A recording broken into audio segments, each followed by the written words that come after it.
Não faz muito tempo e eu estava conversando com um amigo que ele é missionário pelo mundo e ele mora em Goiás, em uma das cidades em que o evangelho mais tem crescido nos últimos anos.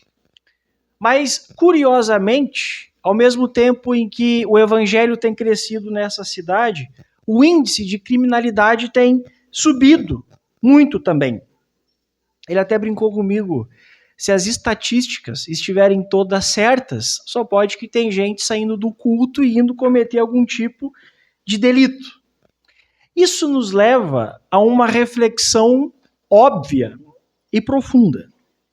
Como que pode tantas igrejas em uma cidade e tão pouco impacto real na vida das pessoas? E a gente sabe que, infelizmente, essa não é uma realidade exclusiva dessa cidade de Goiás. A gente vê isso acontecendo em vários lugares, em várias cidades, muitos templos, muitas igrejas, muita programação, muito congresso, mas pouco impacto real na vida das pessoas, poucas evidências de uma real transformação. E a gente precisa responder esse dilema. Como que pode uma coisa dessas? Se o evangelho, de fato, é as boas novas de salvação, se o evangelho é o poder de Deus para a salvação e a transformação dos homens, como que a gente responde uma coisa dessas?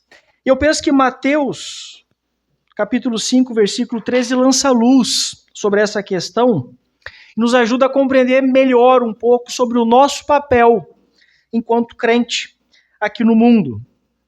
Mateus capítulo 5, versículo 13, diz assim, ouçamos com fé: Vocês são o sal da terra, mas se o sal perder o seu sabor, como restaurá-lo?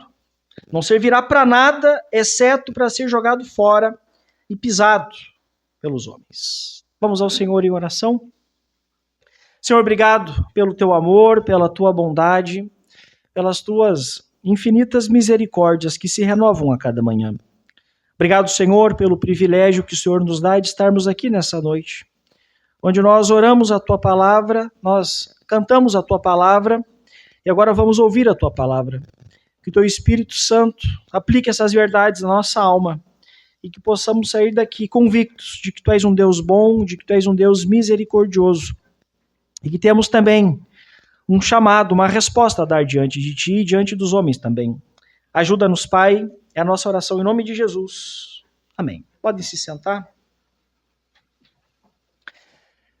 Na semana passada, a gente finalizou as bem-aventuranças. As bem-aventuranças, elas são a introdução do grande sermão, o sermão mais famoso, o sermão mais conhecido de todos os que Jesus pregou. Jesus pregou várias vezes para várias pessoas, mas sem dúvida o sermão que ficou conhecido como o Sermão do Monte ou o Sermão da Montanha é o mais conhecido e o mais famoso de todos eles, que vai do capítulo 5 até o capítulo 7 do Evangelho de Mateus, e as bem-aventuranças abrem então esse grande sermão. E ao longo de 8 semanas, a gente viu várias coisas, sobretudo uma das coisas que Jesus mais deixou evidente, uma das coisas que Jesus mais frisou é sobre quem realmente é feliz.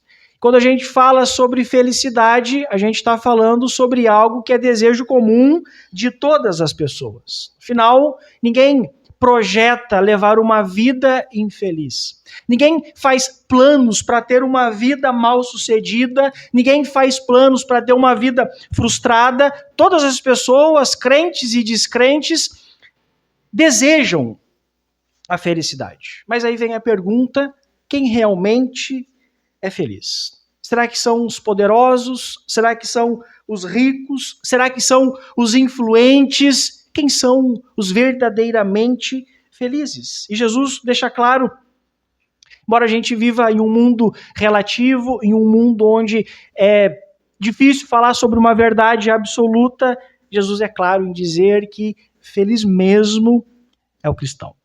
E aqui nas bem-aventuranças ele deixa claro que feliz mesmo é o cristão, e ele também faz um relato do caráter do crente, sobre as características que marcam a vida das pessoas que de fato nasceram de novo. E quem são essas pessoas? Como que é o crente? Como que é o cristão? E Jesus ensina que o cristão é, sobretudo, alguém que, quando se viu por dentro, o que ele viu foi uma pobreza enorme de espírito. Descrente não consegue fazer uma coisa dessas. Ímpio não consegue olhar para dentro de si e ver pobreza, e ver pecados, e ver coisas que precisam imediatamente serem consertadas diante de Deus e diante dos homens. Somente o cristão que, ao olhar para dentro, ele vê essa pobreza, ele vê pecados, e esses pecados contínuos faz com que a gente chore profundamente, não um choro meramente melancólico, mas o choro de um verdadeiro arrependimento. Isso faz com que o cristão seja uma pessoa humilde, e a gente passa então a ansiar, a ver todas essas coisas sendo completamente resolvidas nas nossas vidas, e a gente passa a ter fome e sede da justiça, somos pacificadores, e com um bônus de que Jesus fala: desses é o reino dos céus, esses receberão a terra por herança, esses serão satisfeitos, esses verão a Deus. Olha a promessa que está reservada aos cristãos. Mas quando nós nos deparamos com a última bem-aventurança, é possível que a gente fique chocado, porque é uma bem-aventurança com cara de pouquíssimos amigos, que é a bem-aventurança de sermos perseguidos por causa de Cristo. E essa bem-aventurança de sermos perseguidos por causa de Cristo é interessante porque, de um lado, ela é uma bem-aventurança, do outro, ela nos mostra a reação do mundo. Que o mundo ele não é amistoso em relação à igreja, mas o mundo ele é hostil à igreja. Quando a gente olha para a Bíblia é clara em dizer que a perseguição é uma das grandes marcas da igreja. A história está aí para nos provar isso também, de que a perseguição ela nunca se afastou da igreja do Senhor. Domingo passado a gente viu mais sobre isso, sobre essa hostilidade do mundo diante da igreja, dessa agressividade do mundo diante da igreja, o quanto o mundo é hostil à igreja. Mas é interessante que, apesar dessas coisas, Jesus não fala para nós: se escondam. Jesus não fala para nós: cuidem somente das suas vidas. Silenciem-se diante desse mundo que vai perecer diante da sua loucura. Não é isso que Jesus fala para nós. Não é dessa forma que o Senhor ordena que nós nos relacionemos com o mundo. Pelo contrário.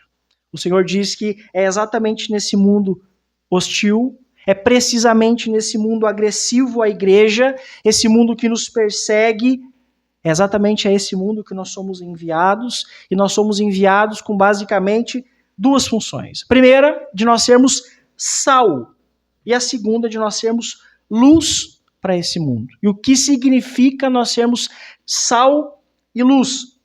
A gente vai ver isso em dois momentos. Hoje a gente vai meditar um pouquinho sobre o que significa sermos sal, e no próximo domingo o que significa ser luz para esse mundo. Para hoje, então, 3 lições importantes para nós meditarmos. Primeiro, que o mundo está em crise, e para a gente chegar a esse diagnóstico basta estar vivo, basta estar acordado. Então, o mundo está em crise, mas o cristão é diferente. E a terceira lição, que a nossa missão, que o Senhor conferiu à sua igreja, é uma missão inevitável e uma missão intransferível. Ela é uma missão nossa. Então o mundo está em crise, mas apesar desse mundo em crise, desse mundo caótico, o cristão é diferente, e a missão que o Senhor conferiu à sua igreja é uma missão inevitável e uma missão intransferível. Primeiro ponto, o mundo está em crise. É óbvio que o mundo, quando ele vai falar de si, não é nessa conclusão que ele chega. A gente vê que, embora o mundo se considere em um constante progresso, com seus vários avanços tecnológicos, com seus vários avanços sociais, os seus avanços científicos, embora o discurso político, e a gente está em ano de eleições, a gente vai ver muito isso, embora o discurso político seja sempre de que as coisas vão melhorar, que a fome vai acabar, que a pobreza vai ser exterminada, embora o discurso seja sempre desse otimismo, embora o discurso é de que agora, votando em mim, tudo será resolvido, é óbvio que por detrás desse verniz, por detrás dessa capa, por detrás dessas promessas vazias, a gente encontra, evidentemente, um mundo em processo de apodrecimento. É isso que Jesus afirma quando ele fala que nós cristãos somos o sal da terra. Uma vez que o sal era usado, sobretudo, para retardar o processo de apodrecimento dos alimentos, Jesus diz que nós somos o sal e uma das nossas funções nesse mundo é exatamente retardar esse processo de apodrecimento, retardar esse processo de decomposição do mundo. E a gente sabe que esse mundo está exatamente nessas condições, nesse estado de decomposição, nesse estado de apodrecimento. Basta a gente ver como que está a moral das pessoas. Há evidentemente um apodrecimento moral que venta dos quatro cantos da terra, que atinge desde o político mais influente, envolvido em esquemas bilionários, até o cidadão mais simples que aceita qualquer suborno em troca de algum benefício pessoal. Às vezes as pessoas trocam, falando em anos de eleições, inclusive ela troca o seu voto por uma carga de aterro e parece que essas coisas já nem chocam mais a nossa sociedade. A gente vê a verdade foi chutada de lado, a mentira sendo cada vez mais domesticada, inventaram até um termo bonitinho, né, que é a tal de mentirinha branca. Então, se for para a gente se safar de alguma presepada, pode mentir, não tem problema, afinal o certo e o errado está cada vez mais relativo e o que importa mesmo é aquilo que dá certo. A gente vê a vulgaridade das pessoas, seja na forma como elas se vestem, seja na forma como elas se falam, e a coisa está tão vulgar que minimamente um pouco de decência as pessoas já são taxadas de pessoas quadradas. A gente vive em uma sociedade que tem relativizado cada vez mais os limites da moral sexual, prática que até pouco tempo era radicalmente rejeitada, hoje amplamente aceita, e a gente fala sexo livre, independente da idade, se é homem com homem, mulher com mulher, já não choca mais a nossa sociedade. O desrespeito radical contra a vida, várias pautas para legalizar o aborto, pessoas defendendo de unha e dente de que o aborto pode acontecer sem o menor problema, e essas coisas já não chocam mais a nossa sociedade. A gente vê, além de um apodrecimento moral, um apodrecimento social. A gente vive um mundo profundamente conectado, provavelmente todo mundo aqui tem um Facebook, tem um Instagram, mas também é fato que nós nunca ficamos ou fomos tão solitários. O senso de pertencimento, o senso de comunidade cada vez menor e dando lugar rapidamente a uma espécie de autossuficiência do indivíduo, do tipo, eu não preciso de ninguém, eu sou o suficiente, a minha pessoa basta. A gente vê isso acontecendo, a gente vê uma fragilidade enorme nos relacionamentos, várias famílias quebradas, outras tantas em processo de se quebrarem, de serem desfeitas, uma facilidade enorme que as pessoas têm de descartar relacionamentos, pessoas que são amigas hoje juram amor eterno, amanhã já ventilam ódio para tudo que é canto. A gente vive uma polarização política, onde as pessoas escolhem o seu político e o defendem, dizendo que o outro é mais ladrão, e a gente perdeu completamente o senso crítico. É um mundo que a gente vive e essas coisas também parecem chocar muito pouco. E há um apodrecimento também espiritual. Há um cardápio enorme sendo oferecido, um cardápio de espiritualidades. Enquanto uns se servem de horóscopos, outros se servem de cartas, outros de uma suposta energia que o universo emana, e se não bastasse essas coisas do lado de fora do arraial da igreja, dentro da igreja a coisa está só um pouquinho melhor, ou nem tanto. A gente vê várias igrejas espalhando sal grosso para eliminar uma espécie de mal olhado, igrejas promovendo as maiores bizarrices, e em nome de tudo isso, várias aberrações surgem, e a explicação que a gente vê para todos esses males, a explicação que a gente tem para todas essas rupturas, é o pecado. Nós causamos essas coisas, nós que pervertemos a realidade que o Senhor criou, sendo ela harmônica, sendo ela bela, sendo ela perfeita, nós que nos rebelamos contra isso, nós que nos rebelamos contra o mundo que o Senhor criou, nós que assumimos guerra contra Deus, e é por isso que todas essas coisas acontecem, e é por isso que o mundo se encontra, então, nesse estado de decomposição, nesse estado de apodrecimento, e é nesse mundo que a gente vive. E aí vem a pergunta: como que nós cristãos devemos lidar com um mundo que está nesse processo tão evidente de decomposição? O que Jesus nos ensina é que, embora o mundo esteja em crise, o cristão é diferente. O cristão, ele é diferente. É interessante que teve um teólogo do século XX, um dos maiores teólogos do seu tempo, chamado Dietrich Bonhoeffer. Ele viu de perto toda a ascensão nazista na Alemanha, todo o avanço de Hitler pela Europa. E o Bonhoeffer, ele foi alguém que assumiu essa causa para si. Infelizmente, ele morreu nas mãos dos nazistas há um mês da Alemanha se render. E o Bonhoeffer foi alguém que chorou muito pela forma como a sua igreja, a igreja luterana, estava lidando com as coisas, sobretudo com o nazismo. E o Bonhoeffer chorou por causa disso. Afinal, boa parte da igreja começou a rejeitar as escrituras, começou a se render ao nazismo. A igreja foi aos poucos perdendo a sua identidade, inevitavelmente foi perdendo a influência e a voz na sociedade, e o Bonhoeffer chorava copiosamente. Ele escreve isso num dos seus livros, que ele já não via mais muita diferença entre o alemão que ia ao culto no domingo e o alemão que na segunda estava no fronte de batalhas matando os judeus. Conformado com isso, ele escreveu assim: o discípulo de Jesus é chamado a viver de forma que o mundo perceba a diferença. O discípulo de Jesus é chamado a viver de forma que o mundo perceba a diferença.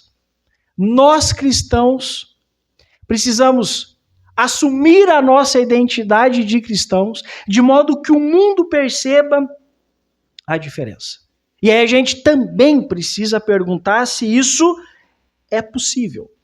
É realmente possível eu ser uma pessoa diferente em meio a esse mundo caótico? Eu gosto do que um homem chamado William Temple, pensando sobre isso, escreveu, e ele disse assim: não adianta me dar uma peça de Hamlet e me dizer para escrever algo assim. Shakespeare podia, eu não posso. E não adianta me mostrar uma vida como a de Jesus e me dizer para viver como ele. Jesus era capaz, eu não. Mas, se o gênio de Shakespeare pudesse vir morar em mim, então eu poderia escrever peças como as dele. E se o Espírito de Jesus pudesse vir morar em mim, então eu viveria uma vida como a dele. Ele está certíssimo. Ele está certíssimo. É impossível aos homens nós seguir os passos de Jesus. É impossível aos homens seguir as pegadas de Jesus, exceto se o Espírito de Jesus habitar em nós. Só é possível a igreja avançar e fazer o que a ela é ordenado a fazer se o Espírito de Jesus habitar nela e entre ela. E a verdade bíblica é que isso de fato aconteceu. O Espírito Santo habita em nós. A vida cristã, a gente poderia falar e resumi-la de várias maneiras, mas talvez a forma mais precisa em nós falar o que é a vida cristã é a gente falar que é o milagre de Deus habitando em homens e mulheres que foram alcançadas pela graça. Esse é o poder de Deus.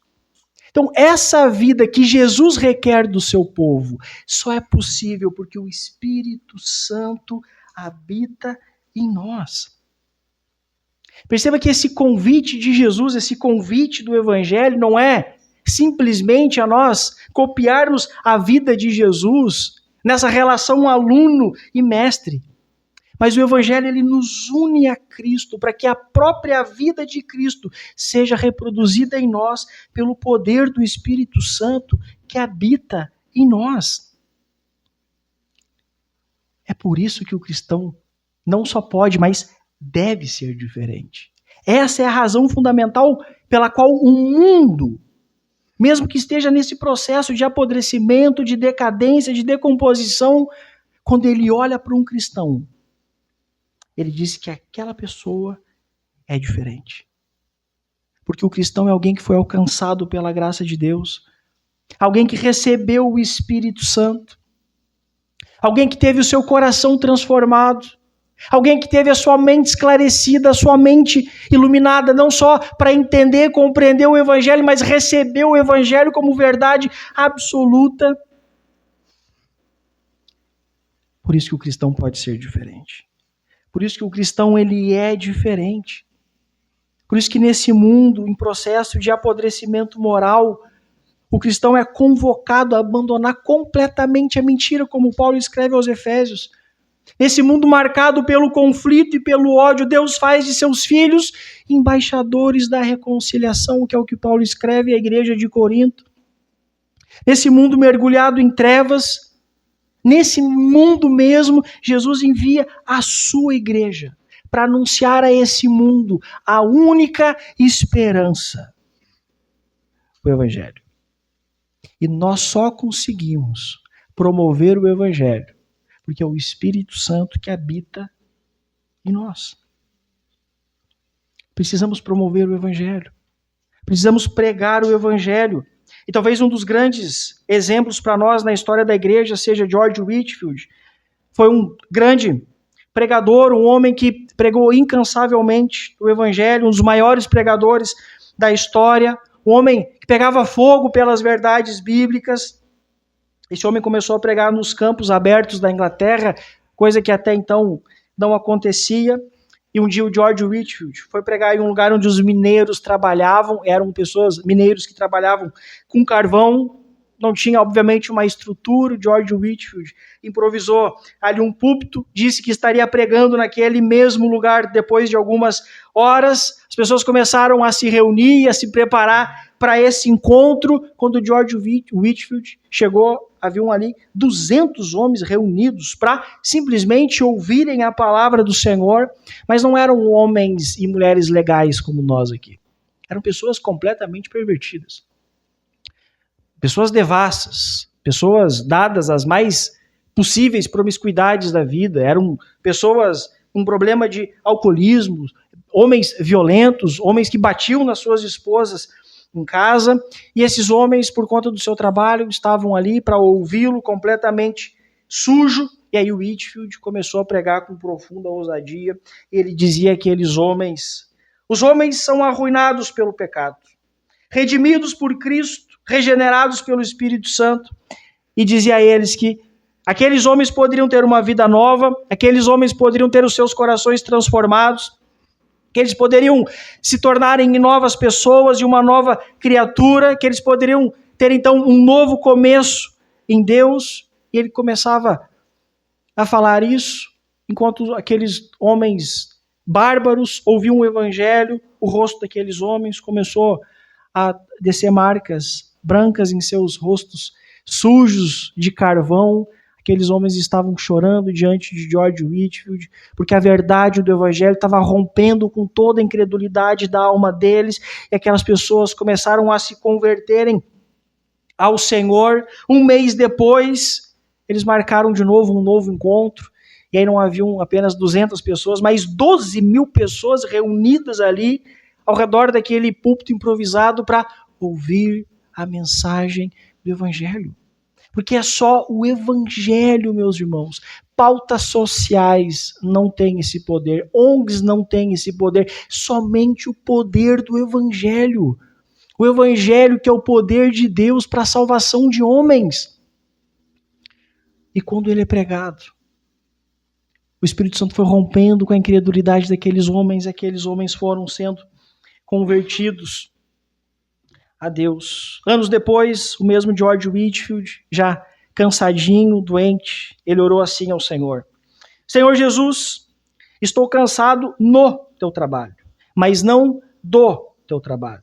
Se ainda não terminei minha carreira, deixa-me falar por ti mais uma vez nos campos, selar a tua verdade, voltar para casa e morrer.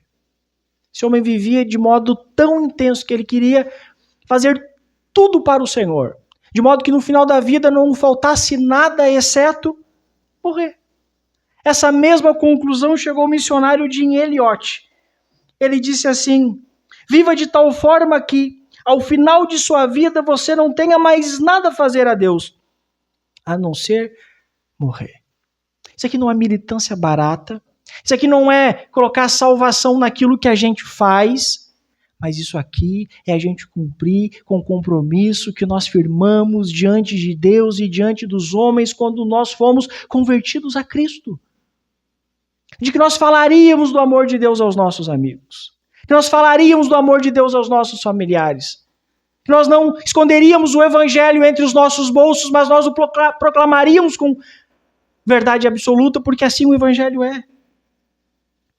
Esse é o nosso chamado. Esse é o meu chamado, esse é o seu chamado também. Perceba que Jesus está dizendo: vocês não têm a opção de serem sal dessa terra, vocês são o sal dessa terra. E nós exercemos esse papel em meio a essa sociedade corrupta, fundamentalmente de duas formas. Primeiro, Paulo escreve aos Romanos: nós não nos conformando com ela.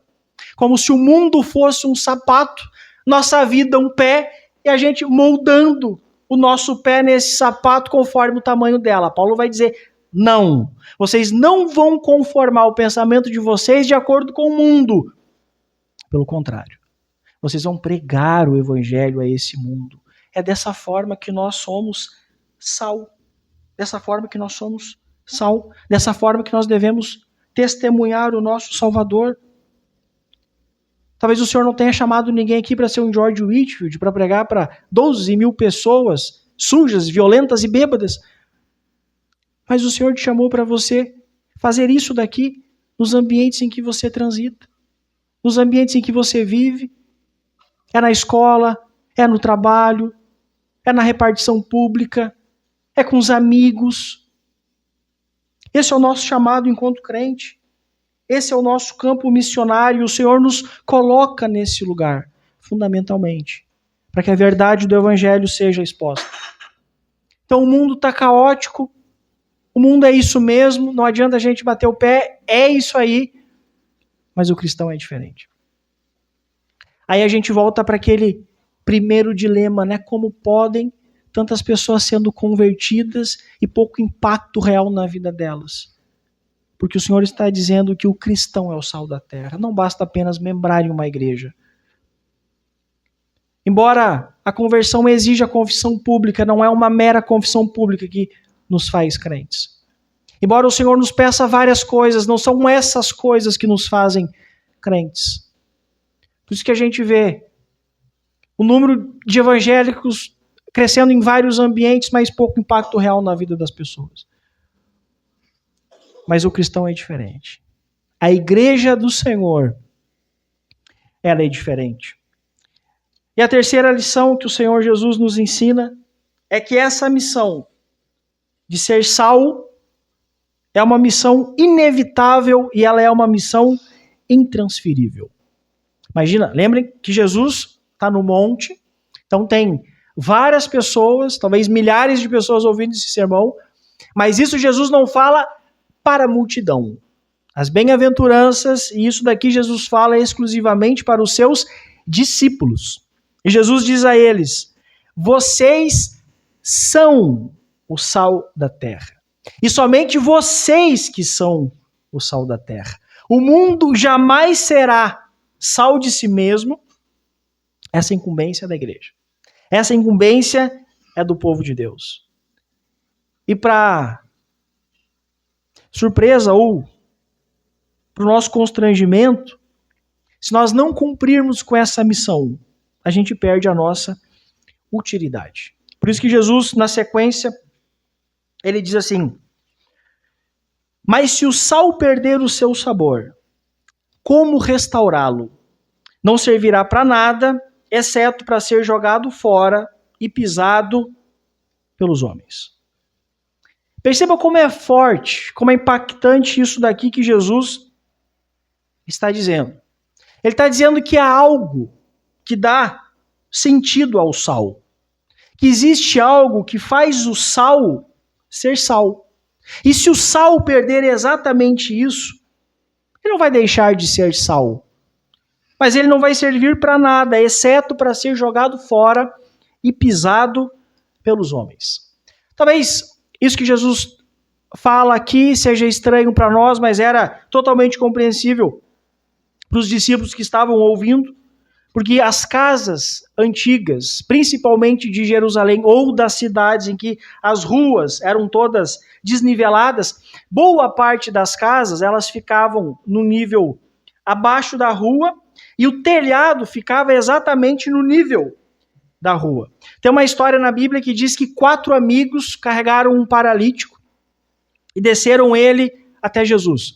Esses 4 amigos não escoraram uma escada, subiram até o telhadinho, quebraram as telhas e desceram com um paralítico até Jesus. O telhado daquela casa já era no nível da rua, então o que eles fizeram foi ir até o telhado, abrir um espaço que já era reservado para as pessoas descerem, para a mobília da casa descer, então havia uma espécie de laje, um lugar já planejado para abrir aquilo, então sofá, toda a mobília da casa já descia por aquele ambiente ali, então o que esses 4 amigos fizeram foi isso.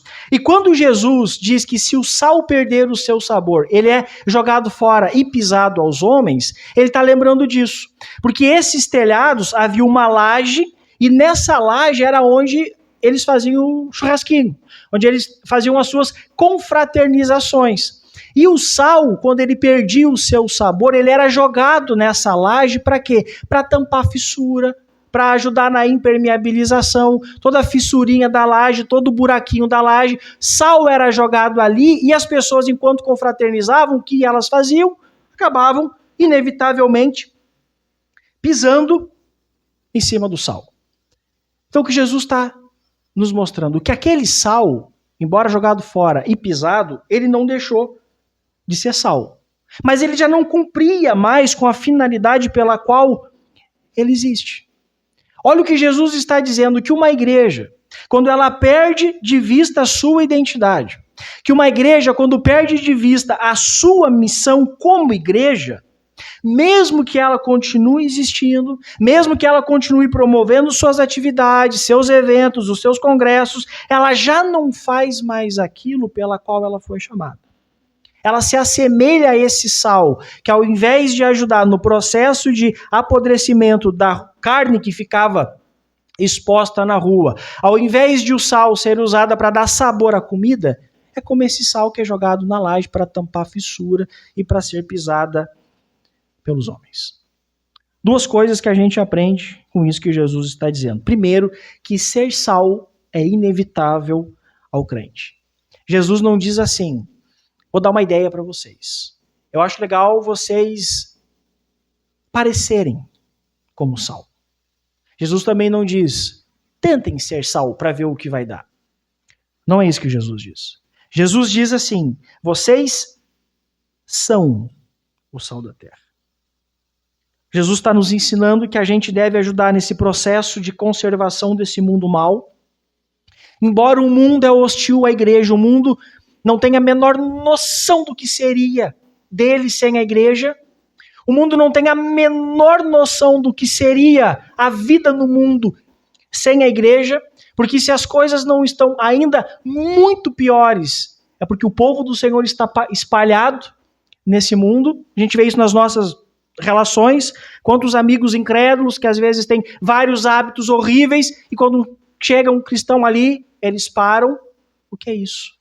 Estamos ajudando no processo de conservação também desse mundo. E todo cristão é convocado, é chamado a fazer isso. Como que você é nas suas relações? Diante dos seus amigos incrédulos?